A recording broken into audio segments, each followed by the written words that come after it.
Greetings, folks. We're back again today with another Train Sim Classic video. Today we're going to be taking a look at the Amtrak AEM-7, also known as the Toaster or Meatball. This is by Reppo, someone who's made some pretty decent rolling stock packs over the years for Train Sim Classic. Definitely one of the better developers, kind of under the Dovetail Games umbrella. That's made the likes of like the New Haven E33, the E60 that just came out, Baldwin Centipede, GP20, so on and so forth. So that's kind of a good sign right off the bat that it's come from Reppo, someone who's got a decent track record within Train Sim Classic. Now this is now available as of January the 18th, 2024. That's still feels really weird saying 2024, by the way. And it's going to cost the standard $19.99. It's going to tell you all about it, tell you what you're going to get. You're going to get 4 scenarios. So for the 4 scenarios, to be able to use those, you're going to need either the Northeast Corridor, New York, New Haven route, or the Northeast Corridor, Washington, D.C. to Baltimore route. The D.C.-Baltimore route is a lot nicer. That's where I'm currently at in the video. And I like it quite a bit. I mean, as far as any kind of like passenger Northeast Corridor operations, it's still the top of the list as far as I'm concerned. But it comes with quite a bit. Tells you all about it here. The EMD AEM-7. You get Amfleet 1 coaches, just like the E60. You get cold and dark versions and running versions. Quick drive compatible and officially licensed. So let's hop in and see what this thing's all about. Alrighty then, we are set in the yard just north of our nation's capital, Washington, District of Columbia. And I've got everything kind of dissected here as to what you will get within this pack. Let me kind of get up here. You can hear one running back there. So you're going to get the Phase 3, of course, which is on your left, and the Phase 4, which is on the right. Most notable difference with the Phase 4 right off the bat is going to be the ditchy boys, the ditch lights. Whereas this one did not have it. And it's going to come with the Amtrak, Amfleet, the ones or the Unos. And you're going to get those in their appropriate liveries as well. So you're going to get the standardized coach, and then you're also going to get the cafe cars, which are back here. And so the last thing Reppo released was the EMD. I'm sorry, the EMD. The GE E60. Jesus. I haven't eaten yet. Sue me. Anyway, so yeah, these are the coaches. I think they're the same exact ones that came with the E60, like I was trying to mention without the, word soup that came out of my mouth just then. So we'll take a look at those. I would have laid down the coaches from the E60 pack that I have, but I have a very, very nice mod that I use for those, so they are going to be totally different. But I think obviously the bread and butter of this pack is going to be obviously the AEM-7. Old toasty boy, shorty. These things are so small. They look ultra small, especially up next to the coaches. But what's nice about the pack and the Amfleet ones is if you, of course, don't have the E60 pack, if that doesn't interest you in the very least, you'll still be able to get the, the coaches without having to have the other pack. All right, large inhale. So Amtrak began searching for a new locomotive in the high-speed electric department anyway for the replacement of the elder GG1s and the heavy and somewhat unreliable E60s. Now, testing began with a Swedish and French Locomotive during that time period, which they tested quite a bit. They ran all over the Northeast Corridor for a tiny bit of time, I think. And the results out of the Swedish and the French locomotives that they were testing resulted in the desire for the Swedish one, actually, the Swedish meatball or the toaster. So now the Swedish locomotive that they were testing, which these are basically based upon, is the Swedish RC4 locomotive, which then obviously became the AEM-7 or EMD AEM-7, which we see here today. So this thing was state-of-the-art at its time, utilizing the most recent technology, keeping max power output without wheel slip, etc. So it was much more powerful when EMD got done with it, put down a lot more horsepower and put it down a lot better, and it was a bit heavier, and that was largely due to the mandates of the Federal Rail Administration and stuff like that. Now these were rated at 7,000 horsepower, and they put down 53,000 pounds of tractive effort starting out, and effortlessly capable of reaching and just gliding along at 100 mile an hour. Now they could get up to 125, but it was traditionally, about 100 mile an hour. So as follows, 3 railroads had them initially: Amtrak, MARC, and SEPTA. The Amtraks were numbered 900 through 953, built 1980 onward, and then officially retired in 2016. MARC and SEPTA had them as well, numbered 4900 to 4903, and then SEPTA was 2301 to 2307. Both of those were built in 86 and 87 onward, and they were both retired in short order, basically right after the Amtrak. So Amtrak retired 2016, MARC was 17, and then SEPTA in 18. So from there, a couple of them were sent to a couple of different places. I think they ended up at Caltrain for a little while, and then eventually led to where 2 of them currently sit, if I'm not still mistaken, which is at a couple of railroad museums. The one in Pennsylvania and the one in Illinois, which, I'm sure most extreme foamers know exactly what I'm talking about. So that's pretty much it. That's all that's left of these things. But they were known as the Toaster and Meatball due to the origin and size, namely, but most of the internals were still built by AESA, so I'm probably going to absolutely mass murder these words. It was Allmänna Svenska Elektriska Aktiebolaget of Sweden, which was a Swedish company. And now they were primarily built with the guidance of EMD, not AMD. AMD.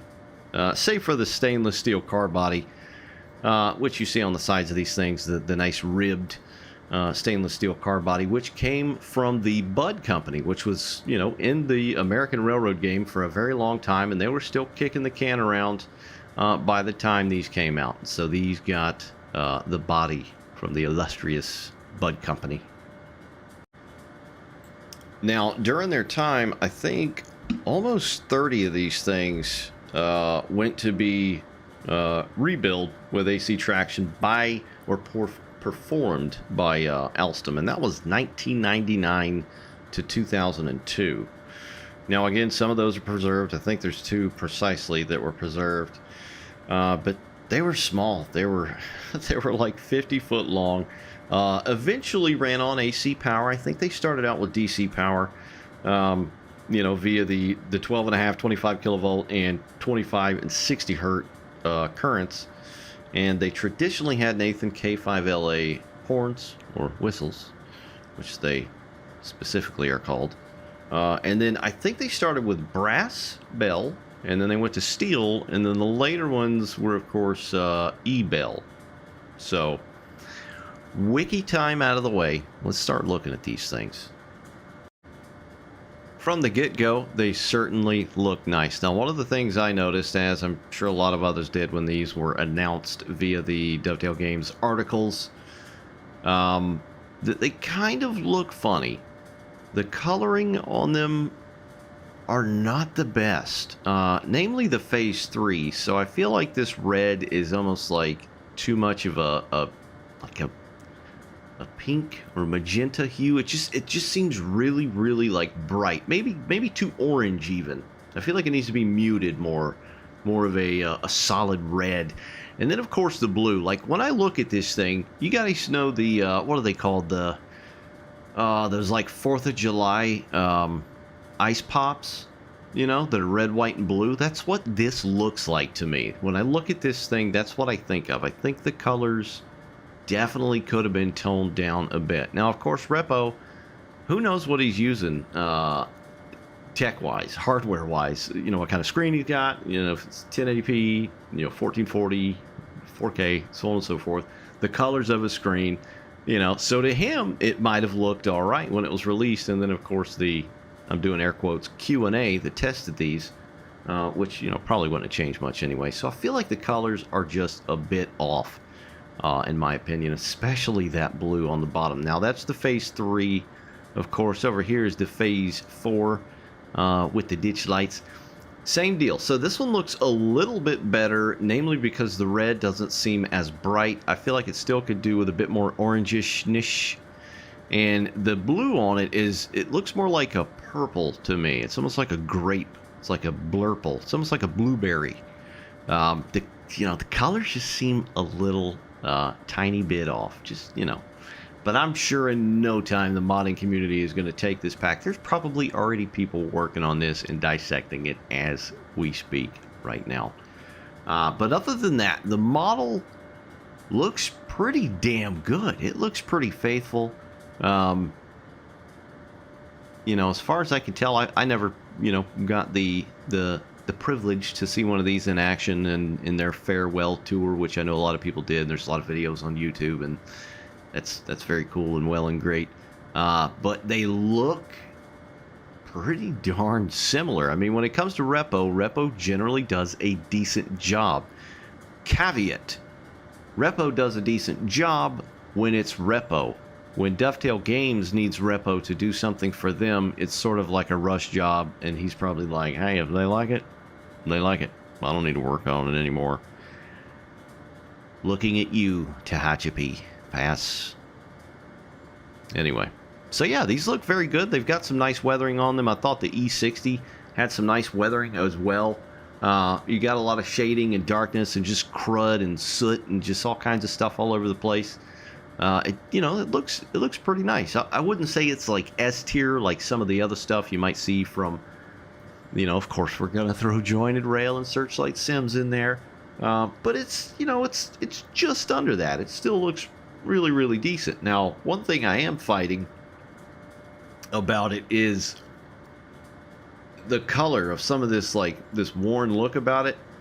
It almost has this like yellow cake uranium or sulfur kind of like little smattering to it. Like looking at the top, it just looks yellowish. You know, looking on the top of the engines, like some of the weathering. It's just like the vibe I get, like it was sprinkled under some sulfur or uranium or something. It just, does it seem yellowy? Is it just me, or does it seem yellowy? Like I know it's just general wearing and sun baking and things like that. You know, so color and texture wise, there are some things. It's not perfect. Seldom things are. But otherwise, it looks pretty darn good. All the equipment on top of this little meatball look pretty nice as well. I mean, these little air conditioners here, those look pretty damn spicy.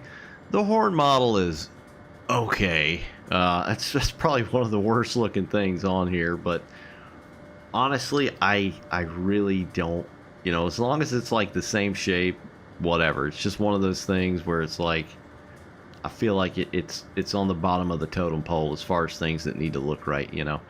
It's got the safety equipment badge up here, talking about grounding the locomotive before getting on the roof for service and things like that. That is all legit. It's got the beacons, of course the pantographs, catenary pickups, this stuff right here that would absolutely turn your hair white if you got too close, the cabling. Yeah, I don't know all the exact technical terms of this stuff, but it looks good. It looks pretty darn good, if I'm honest. Venting on the side, some of that looks okay as well. I mean, when we think of some of the likes of the North American content that we get from some of the other developers, where, you know, the stuff that's kind of directly released on Steam, and not even sometimes, this is top tier if you stop and think about it. So visually, this thing looks pretty darn good. It's, you know, you can see like a little bit of I know the phrase going around now is edge wear.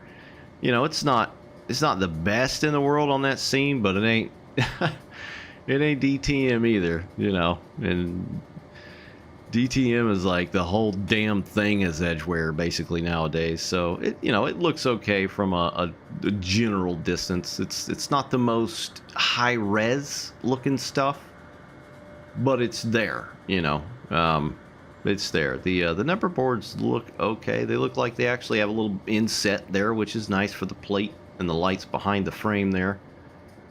You can see the hinges. This light actually doesn't look too bad, the lens there.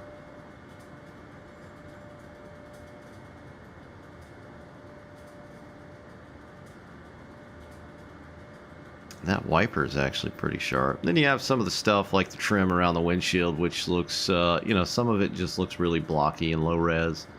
When you get really, really close, I know there's some, you know, rocking chair boomers that'll be like, oh, you're nitpicky. You're a rivet counter. And that's fine. They can do that. But, you know, if we're paying for a product, it's 20 bucks. 20 bucks is a lot nowadays. You know, should be decent. And so far, I think this thing looks pretty decent. Now, the lights traditionally with Reppo are not the worst. So there's always been this thing with headlight flares in any train sim, whether it be Train Sim Classic, Train Sim World, whatever, where they traditionally suck. Unless someone made some, you know, make a mod for said lights or light flares, or it comes from the likes of a really good developer that actually cares about stuff like that. Now, Reppo is kind of like in the middle on that scale. Some of the stuff looks okay. Sometimes it seems to have almost like a green, you know, tinge to it, but it's, you know, I guess it's better than just ultra bright white.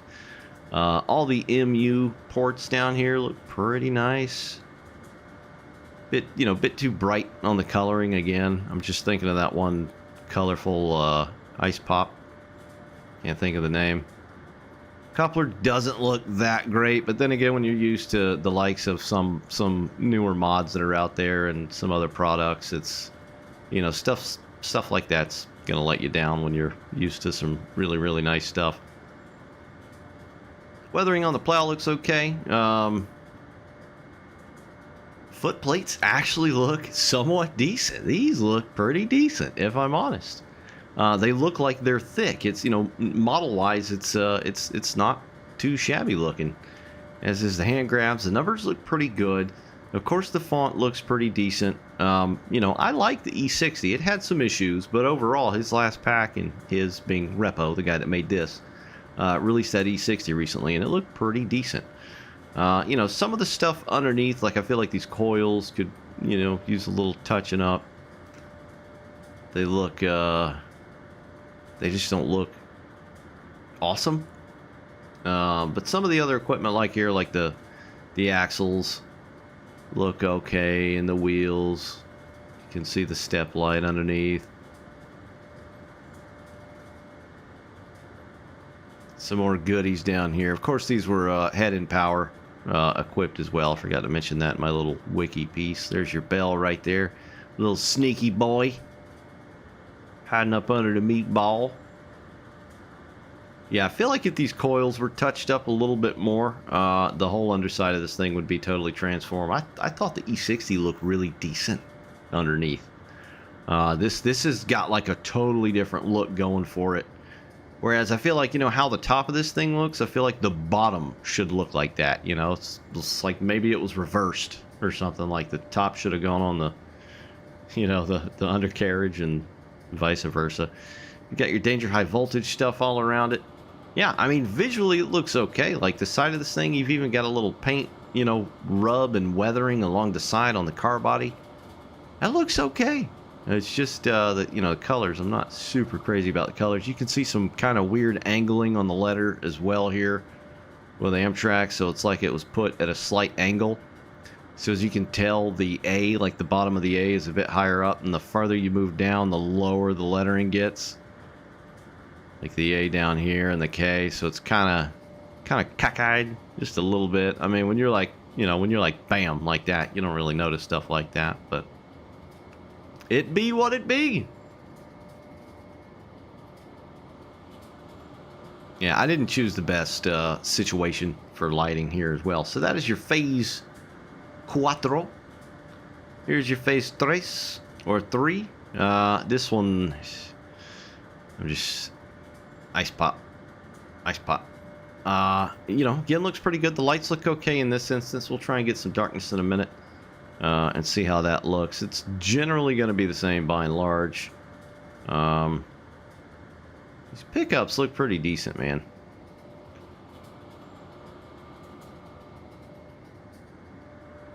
They are actually touching the wire as well, it would seem. I know some stuff that comes out for Train Sim, North American specifically.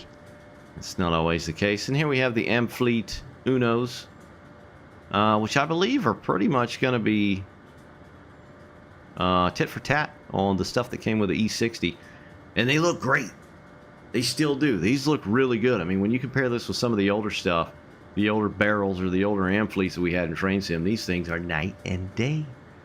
100% hundo. They look pretty decent, honestly. You know, there might have been some things changed. We'll take a peek at the inside. I think it says it's highly detailed, rich interiors on the Steam page.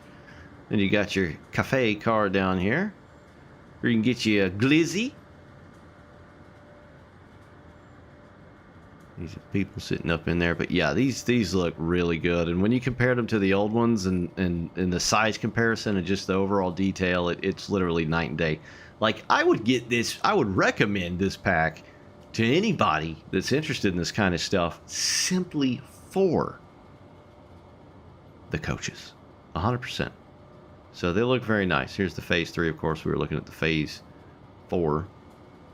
So yeah, you can hear that one running over there. So what we are going to do is a little comparison.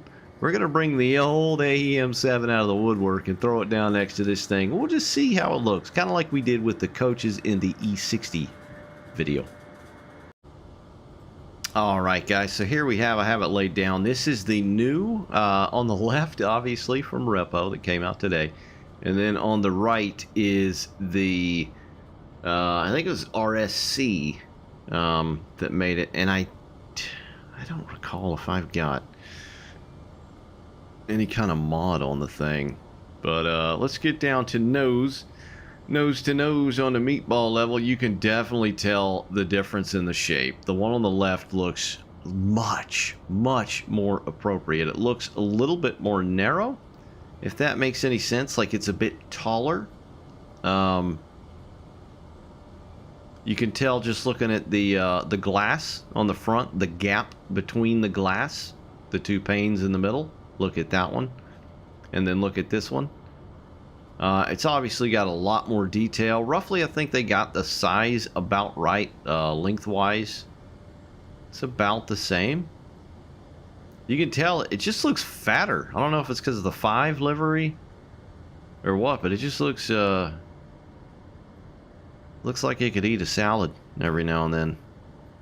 But some of the stuff on top is, you know, pretty similar as well. One would wonder if some things were straight up used off of that, since Reppo is kind of like, you know, greasy palming with Dovetail Games and so forth. But the detail overall is just not there compared to the newer one. It's just, wow, how old is this old one? Now, I would love to have this new one right here in that livery, because I think that, you know, my favorite looking toaster is this cat right here. I don't know what it is, just the solid gray side and the blue top. That does it for me with the AEM-7. But yeah, so there's a lot of difference. You could probably go over and nitpick it like all day long. But yeah, I mean, just the front alone, it definitely looks wider, the one on the right. Right, so we'll hop in now, one of the given scenarios, and try and get this thing running, because they have some cold and darks, obviously, and some runnings. And we'll test the in-cab safety signals, you know, all that good stuff. All right, it is now eerily quiet. Let's use our inside voices in the cab of the AEM-7. Well, we're going to do a scenario. So this is your cold and dark scenario. So we'll do the startup procedure, of course. And One thing I forgot to mention a moment ago is the headlights and the light flares. Like a lot of stuff in Train Sim, they are a frame killer. I had a couple, and I was looking at the other scenario with some other stuff rolling around, and the frames just knock right down with the lights on. Anyway, it does come with a manual, which you can go and look at now without even buying the thing on the Steam store, which I'm going to have open on the second screen, just, so I know what I'm doing here. But let's go ahead and see what this says. Operating instructions: set up the AEM-7 for operations, and when ready, proceed to Washington Union Terminal Track 15 and couple to the consist of 172. May operate from either cab during this movement. Scheduled departure is 7:05. Well, we're probably going to be late. All right, so it is dead. D-E-D. Cold and dead. So we're sitting just outside of DC Union Station. And it is way quiet in here. It looks okay, honestly. So, this is one of those instances where I feel like the developer is listening to feedback and trying to up their game. So, with some of Reppo's previous items, and even the E60, the interiors had this kind of gloss to them, like everything was drizzled in molten sugar or something. And I'm not seeing that here. It actually looks a bit flat. It still kind of has that weird, oh, hello. Okay. Still kind of has that weird, like, yellow cake uranium in here. But I'm seeing a lot of goodies in here, and Papa likey so far. So let's get it fired up, and then we'll take a look around, because we might need to get the lights on. It's very early. It's like 6 a.m. Okay, I'm going to open the second screen here. All right. Go to room cabinet and open both doors, it says, for the startup procedure. Turn on the battery switch in room right panel. So I'm assuming in the back. Oh, Papa likey. Oh, yes. Okay. Even got some nice squeakage. I just want to know, can we go further? I want to go all the way. All right, as far as it goes. But cool, though. I mean, you can come back here. You can see the walkway. You can see the lights. It's pretty bitchin'. That is pretty bitchin'. All right, what do we have here? Battery. I'm just going to keep saying it. There we go. I hear humming. Let me turn up the sound here. I hear slight humming. Very nice. Sounds like it's electric. Boogie woogie woogie. Select Panto, rear, front, or both. We'll leave it at rear. Got some decent, chonk plasticky sounding sounds. Turn on the local control breaker in room left panel. Local control breaker. Local. Shkabam. There she is. All right. Get back to the engine man's desk. We have lights. Things are happening. Turn on the Panto normal down switch on the desk. Oh, my Lord. That right there? Turn on the Panto normal down. Did I do that right? It doesn't say normal. It just says Panto down. I guess we'll find out. Now it says push the Panto raise button for a few seconds. Wait, I think I hit the wrong thing, guys. Methinks. Let's see. What do we got up here? Oh, machine room lights. Cab lights. Nothing's coming on yet, though. Holy moly. Look at that fault light panel. Oh, yes. Electric is crazy, man. Man, that floor looks pretty good. Scuffed up quite a bit. This is Reppo, man. Reppo's upping it. Upping it up. Even the seat, dude. Now I'm getting excited. It's hard to get excited about stuff in Train Sim Classic anymore, but okay. I see you, Reppo. Very nice. Pantograph up. Here we go. 5 seconds. 2, 3, 4, 5. I heard a click. Be sure the voltmeter. He misspelled it in the manual. It's fine now. Indicates line voltage. That's this thing over here. That is, so this panel right here is badass. So the line on the right, the one's currently lit, is how much power you have available to you in this engine to draw from the overhead line equipment. The panels on the left, 1, 2, 3, 4, are your traction motors. So that tells you what's going on with each power level of the traction motor. So that's neat as hell that is actually in this. So we are pulling power. So that's good. Get back to the engine room. I'm going to call it the engine room, even though there's no traditional engine. Turn on the blower breaker on the left panel. Blower motors? Motor. Ooh! Okay. Okay. Okay. Alright. Headlight, strobe, breaker, left panel. Let's see. Bam. Bam. Bam. Headlights, strobe breakers, lights. Headlights, lights, strobe breakers. Now, the inside is not lit up. I thought I turned that on. Let's see, what else we got here? Let's say alertor. Is that how that... Does anybody know? By the way, those Phillips head screws look pretty choice. Does it say alertor in real life? Shouldn't it be alerter? Like a E? Alright, we're getting off track here, guys. Turn on breakers, the traction motors 1 through 4 on the right panel. Uno. Dos. Tres. Cuatro, cinco, cinco, seis. There we go. Turn on the dynamic brake cutoff knob on the right. Bam. So we got dyno power. Right panel, move propulsion isolator knob from isolated to on. There we go. Okay, so from there it just says select direction, you know, and take off. So just want to make sure we got everything else here. I feel like we're missing some stuff. So the alerter switch is cut out for now. We're going to go hook up to our train, so I guess I'll leave this off. No, it's going on. I lied. Radio. Train comms. Water cooler. Windshield heater.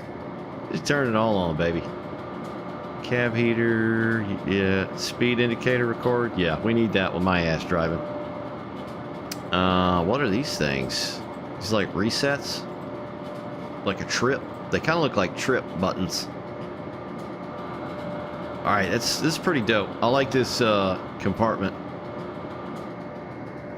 Even the conduit up there. That looks pretty decent. Decent! Alright. Close the door. Okay, what? I'm trying to close the door back, and I can't find it now. How do you turn that off? All right, lights look okay inside. They just, you know, they definitely look better than what we're used to. I'll say that. I will say that. I just said it. Cup holders. I'm getting excited, guys. Sorry. Cup holders. Look like cup holders. Let's look at this floor, though, man. That looks pretty darn good. That looks pretty darn good. Speed recorder down here. Emergency brake dumper-rooney. Can you open this one? No. Can you open the cab doors? I feel like something's not... Like, I want to close this back door here. But, I opened it, right? Or was it already open? Maybe it was already open. I don't even remember. You can't open the windows. They're kind of like very slow to grab. They feel weird on the mouse click pull. Like it's like half of what it should be or something, the motion. I don't think you can open the door. I'm not going to cry about it though. Alright, what do we got here? Windshield, number lights, instrument lights, boarding light, gauge light. Machine room lights. So those actually don't work, or do they? Okay, they do. They just don't. So these lights, these panels don't actually illuminate. That's all it is. It does light up back there, but it's our cab light. Tend to call. Didn't hear anything. We'll leave that on for now. Look at all that. Okay, we got a radio. Probably doesn't do anything. It looks. Definitely looks decent though. So okay. What do we got down here? We'll go back here and then turn in. Nope, that's not gonna work. I wanted to look under this panel here. Sorry for. Yep. Yeah, I guess you can't. I don't think any of this is grabbable down here under the cup holders. Let's get back in the seat. I like the seats, man. Those are definitely nicer than what we're used to for stuff that comes out on Steam. For shizzle. Okay, what do we have here? That's the dynamic cutout and in, right? Or the brake cutout. Reverser. There's our power. So where are we going here? We're going backwards. So we'll throw it in reverse. Kind of sounds like the same reverser sound from the E60. I mean, it's not horrible, but it's nothing, you know, to write home about, as they say. Alright, so we're good, right? Let's check out the number boards. Those actually look pretty decent. So, okay, you can actually see where the bulb would be, where the fading is on the panel in front of the lights. That looks okay. Alright. Very okay. Strobe selector. Auto or white.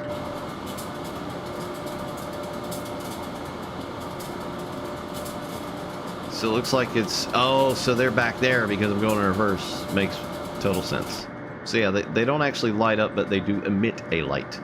So we'll put those back on auto. So headlights... So they're off right now. We'll set to dim. Yeah, there's what I'm talking about, guys. So that's that kind of like green color.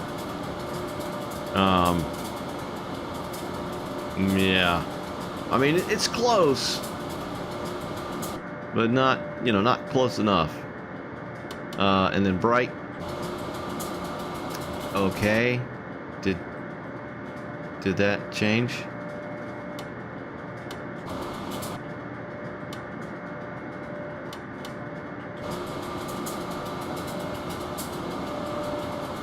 I don't think it changed. The heck? Oh, crap. Alright. We'll leave them off for now. We'll check that out a bit better. When we, you know, get an actual direction. Alright, let's check these brakes out. Independent. It's got a very, like, thin, clicky sound.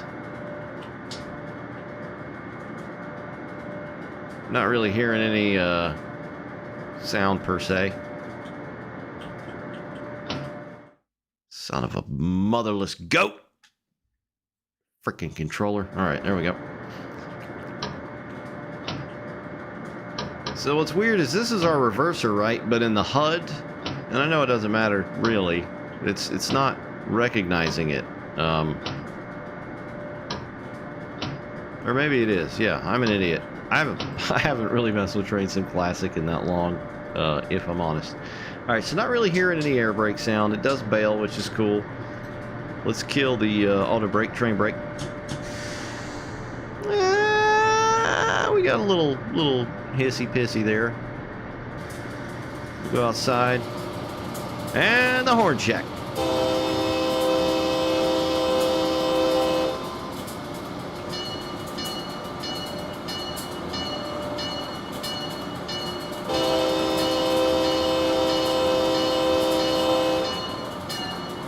All right, horn sounds okay. It certainly does. I'm not gonna argue about that.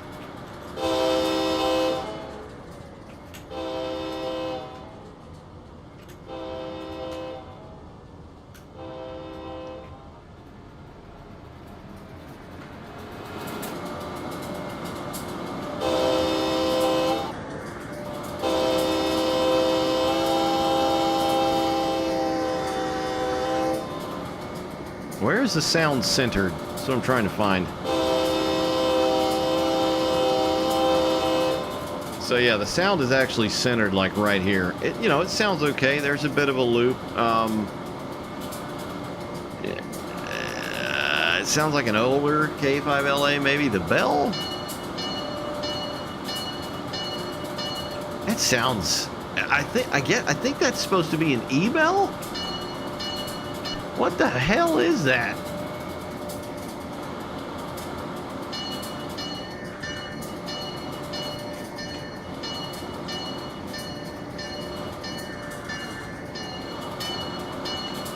Because it doesn't sound like a steel bell or a or certainly a bronze one. I don't know. Very much could be talking out of my ass. It sounds weird though.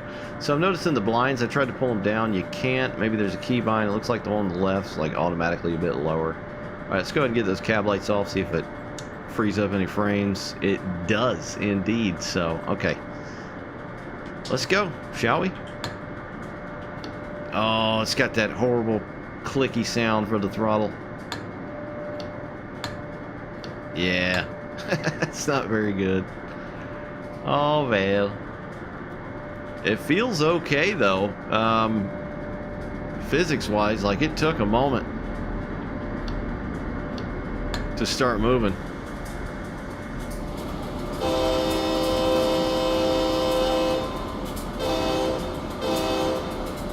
So that's nice. Just like some of the other Reppo stuff, is he adds a short or a quick blast of the horn or the whistle, which is your C key. So you've got, you know, hold down space bar, and then you hit the C key, and it's just a quickie.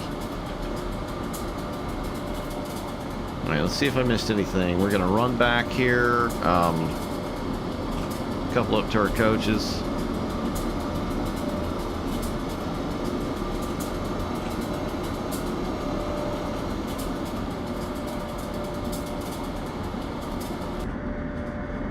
Going over speed, limited to 15, signal speed is 20.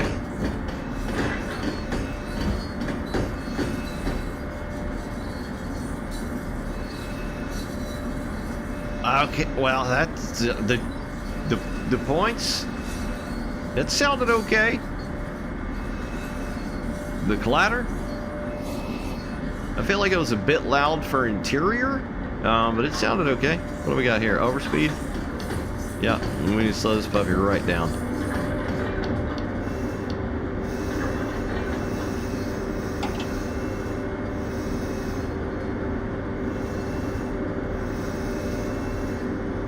So the overspeed light indeed illuminates. The flange squeal is a little weird. So we got a 1% downhill, so I'll just keep the dynamics on this thing.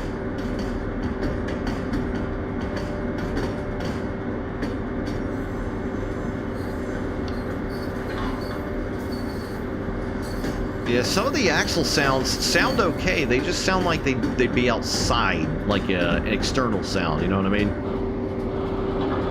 Damn it, can you close this damn door? Did it? I don't even remember if I opened it. You can see some shadows on the interior. It's kind of weird. As you approach K Tower, seek permission control tab. Yeah.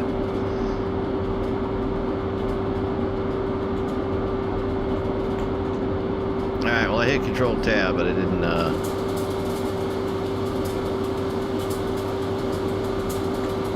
So, you know, we can talk about the external sounds here for a moment.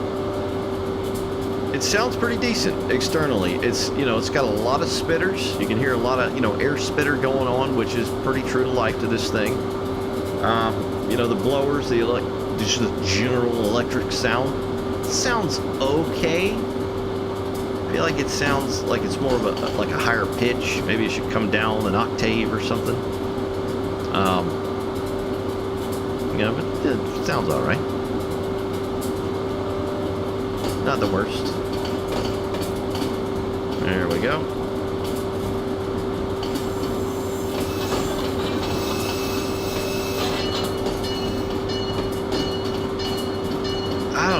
That bell is weird.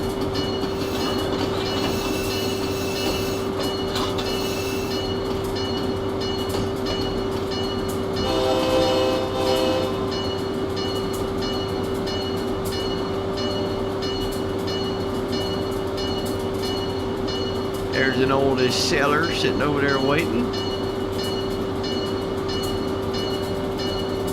Man, I wish we could have the Acela from Train Sim World in Train Sim Classic. For the love of God. I know the devs can do it. So just do it. Please. Pretty please.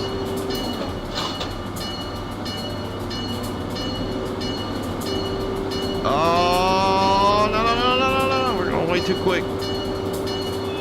Oh, bitch. That's my bad. Okay, so the independent brakes are not that strong.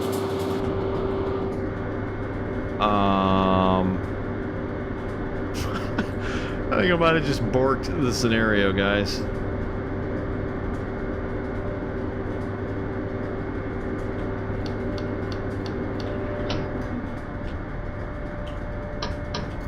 Okay, let's pull forward. Oh, there we go. I heard some brake release there for the independent. Let's pull forward some. Oh, was I supposed to stop somewhere? Or no, I am supposed to couple up. Okay.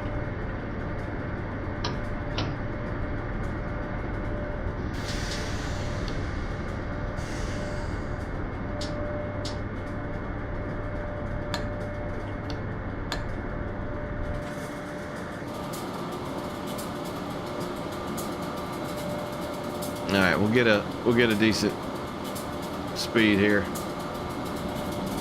Okay, maybe too much. Maybe too much. There we go. All right, we're in there like swimwear. Coupled, load the passengers, await departure clearance. Recommended activate in-cab signals, which I think I already did. All right, now we'll brake. Click the platform, open the doors. Looks like the low platform steps are operational, which is pretty cool. Very nice, I like. You see a little hydraulic arm there. That is neat. Alright, so we're set up to go, right? Let's throw this sucker forward.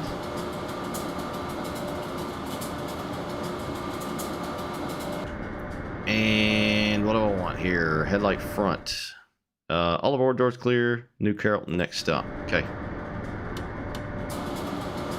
Okay, so there's dim. So the ditch lights are totally separate than the actual heads. And there's bright.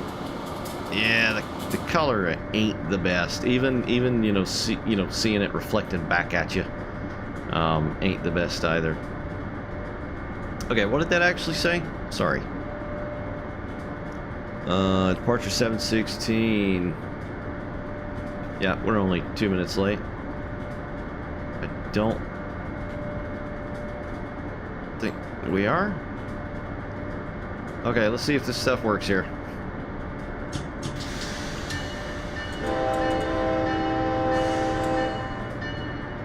The horn inside sounds okay.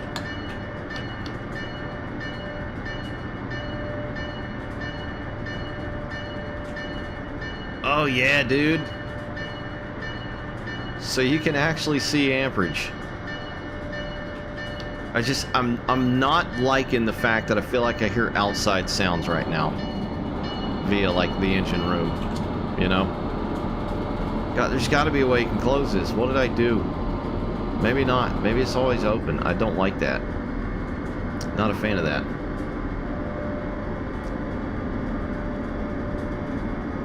So it definitely feels like we got some weight on us now. And that we're about to blaze right past a red. That looked very red to me.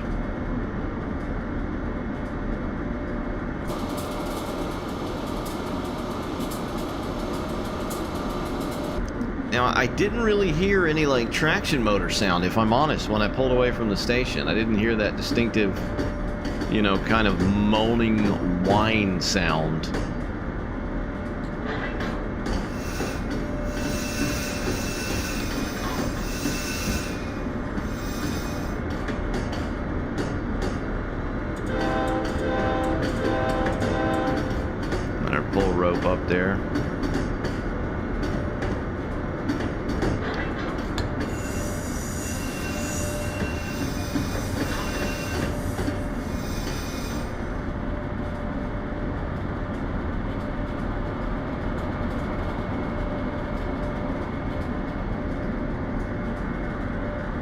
Alright, so we have a track speed of 15 and we got a clear signal, but there's no signal speed.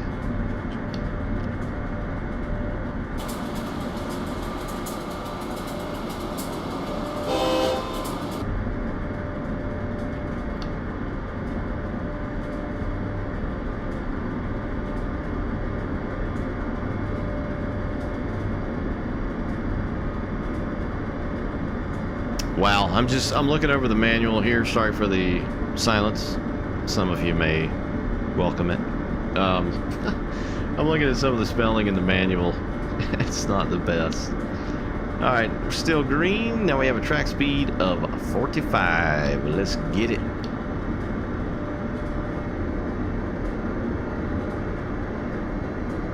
Yeah, so it honestly looks pretty decent inside and out. I would call it upper mid for sure.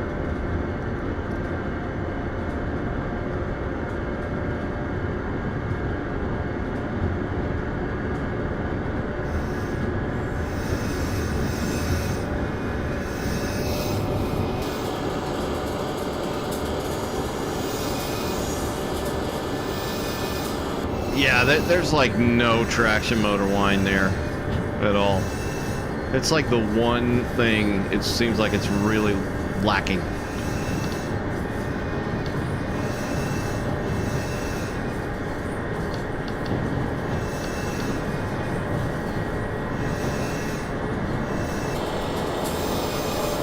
And when you're outside and the external sound, you kind of hear this weird looping, like shrill sound.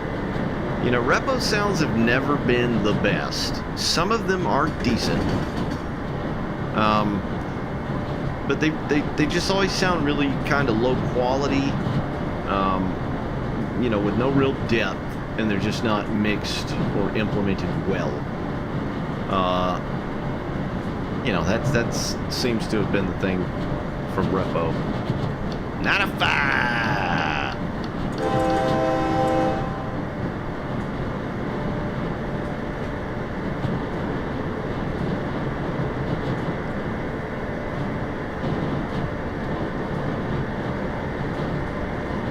I don't know if that's like wind I'm supposed to be hearing or the undercarriage.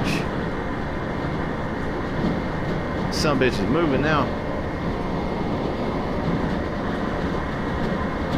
I really hate that I feel like I'm sitting outside, like there's nothing behind me but open air.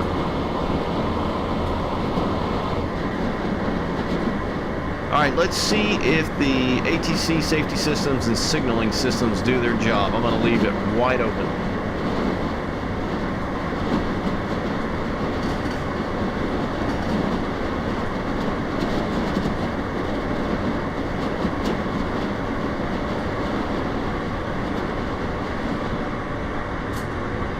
So it's wind noise. With a window open, you get wind noise. How about that? It's actually kind of cool. There we go.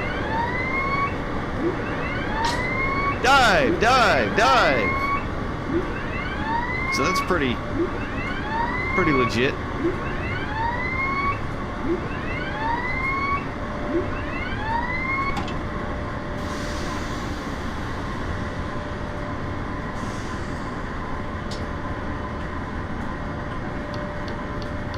So it probably cut out the power, right? Yeah, it's stopping us.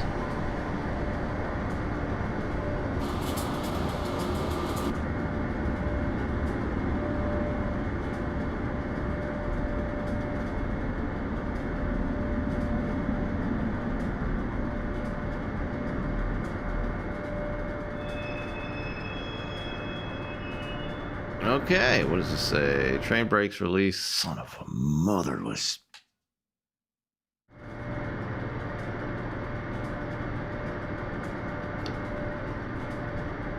Okay, I have no clue how to reset it. And I don't believe it explains it in the manual. Yeah, it doesn't. Is this something I got to do in the back? Like, that would seem kind of weird for a, you know, crew to have to get up and go back there, you know what I mean?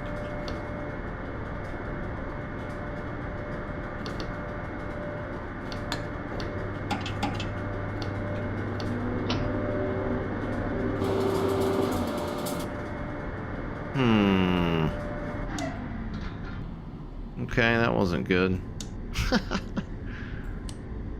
Let's hold that. There we go.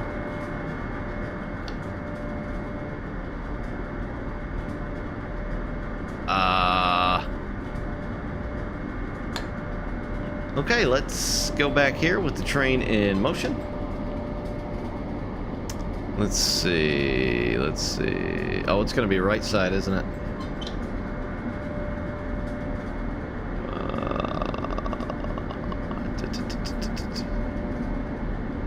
Ground out relay. Motion isolator. Yeah, I don't know, man.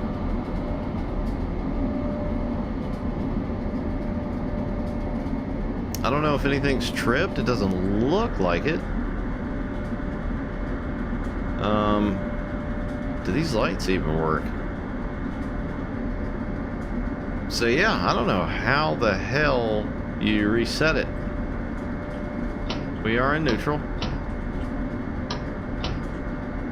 The brakes were released. We do have line power, as you can see. So it could very much be down to me just being an idiot. I don't see any kind of breaker or switch, really. But that could very much be it. And, well, I reckon on that note, since it's already been like 7.5 hours, we got to sell it right up our ass. Said no one ever. I guess that'll be it. On that note, not too bad. Very upper mid. I think it's nice. I don't like the guy in the cab. It's kind of weird. Wish you would have gone with like the basic dude. He's just too noticeable and too movementy. You know, just wanted to take a basic look at it. I'm sure a lot of other people will find other things and more in-depth stuff and whatnot. But just a quick look. I guess that does it. Hope you found the video informative, as always. And thanks for watching, guys, and sitting through it if you got this far. I'll see you next time. Take care. Bye-bye.